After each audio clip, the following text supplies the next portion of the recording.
and what is coming and what is going.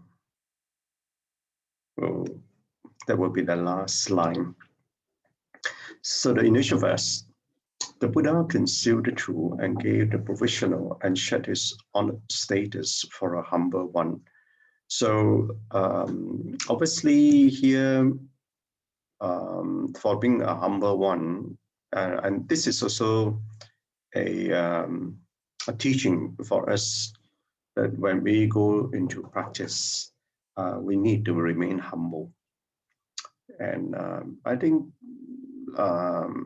I find that most of the great spiritual practitioners and aspiring practitioners, they are the one that, I mean, in the past, you'll find that they are very, very humble and very down to earth indeed. The four disciples confessed that they feared the great and delighted in the small.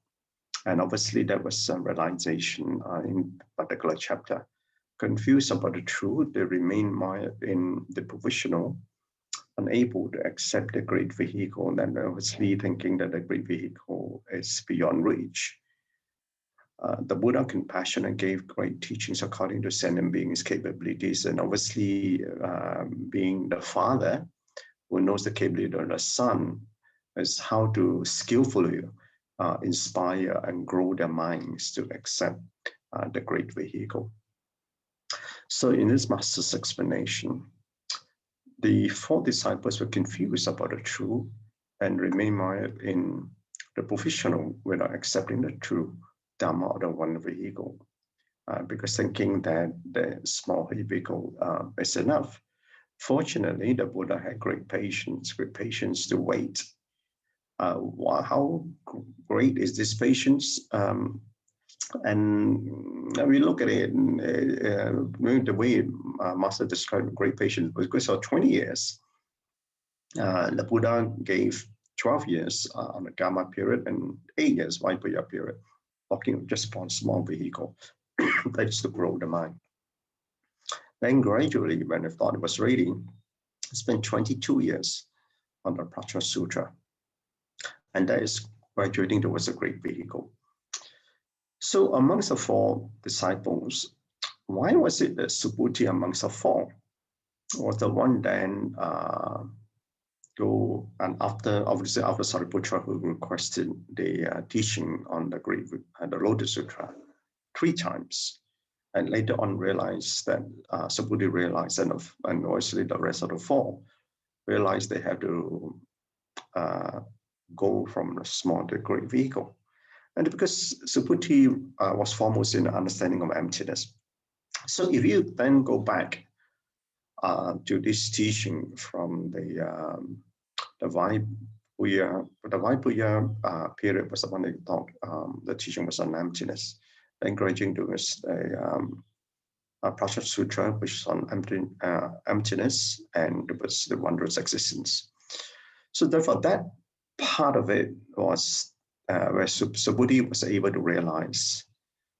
So then the Sutra went on to say, by the time that period was over, the appearance of his mind came to embody faith. And he came and went into without difficulty, but he still remained in the same place as before. And this is the part that even though one has attained the faith in the true Dharma, but the concern was one was finding difficulty, because this difficulty is the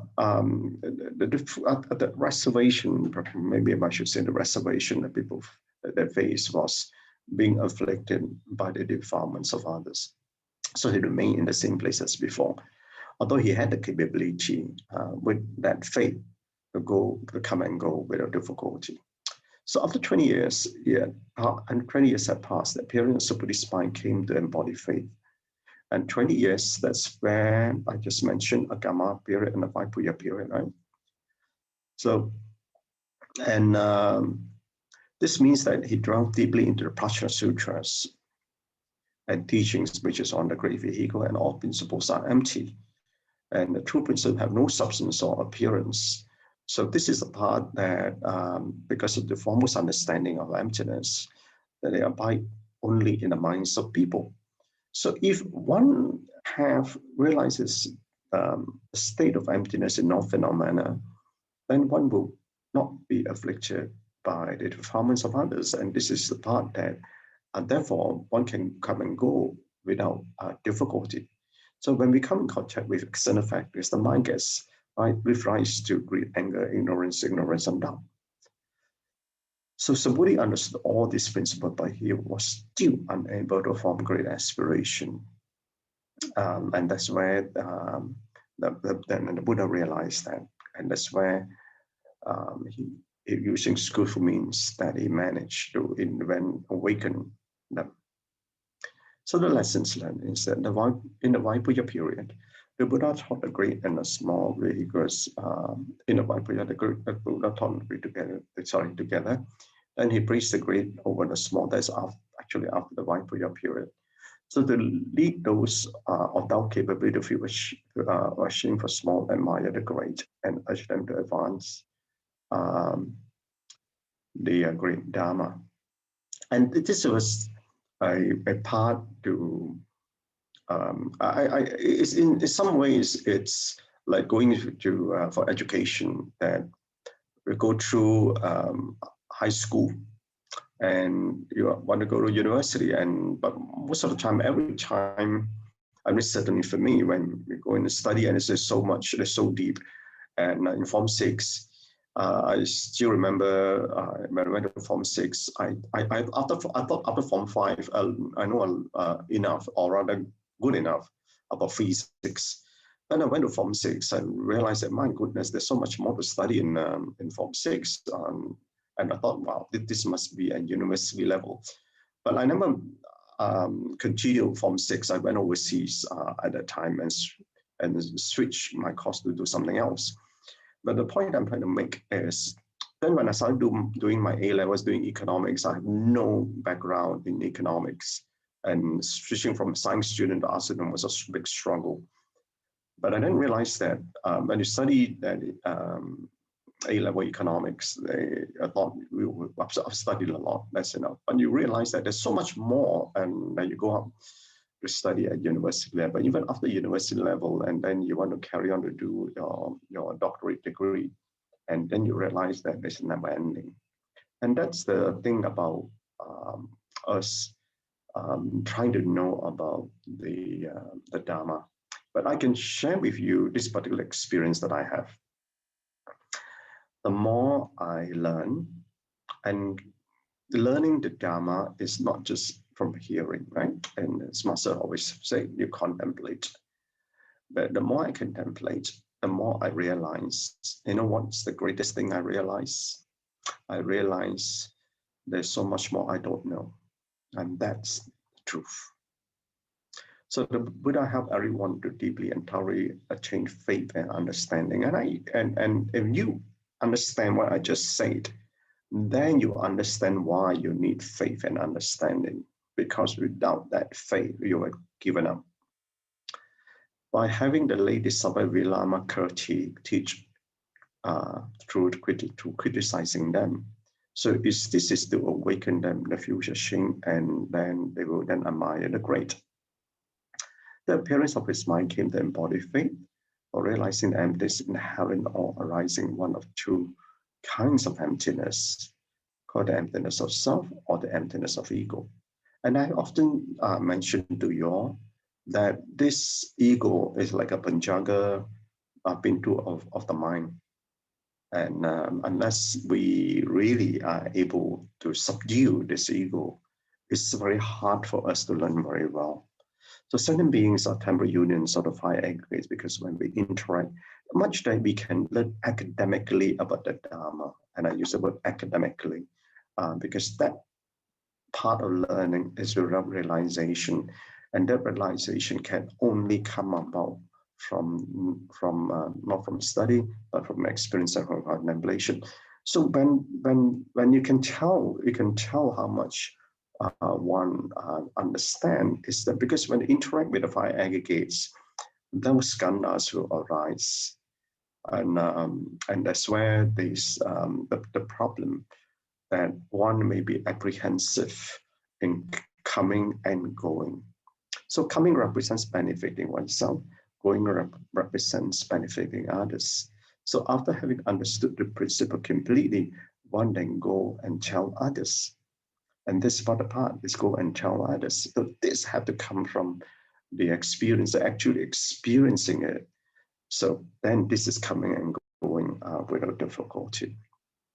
So in contemplation, coming into being is the nature of your habitual tendencies. So we need to understand and realize the arising of our skandhas. Thus arise the coming into being of the egoistic self, which the master just mentioned about the ego, that is laced by habitual thoughts. Coming into being of thoughts is from the manifestation of the mind. And what is guarding the mind? Obviously the ego. So train the mind to abide in stillness of samadhi to cleanse our afflictions. Why do we need to train the mind to abide in samadhi? So that we can subdue the ego.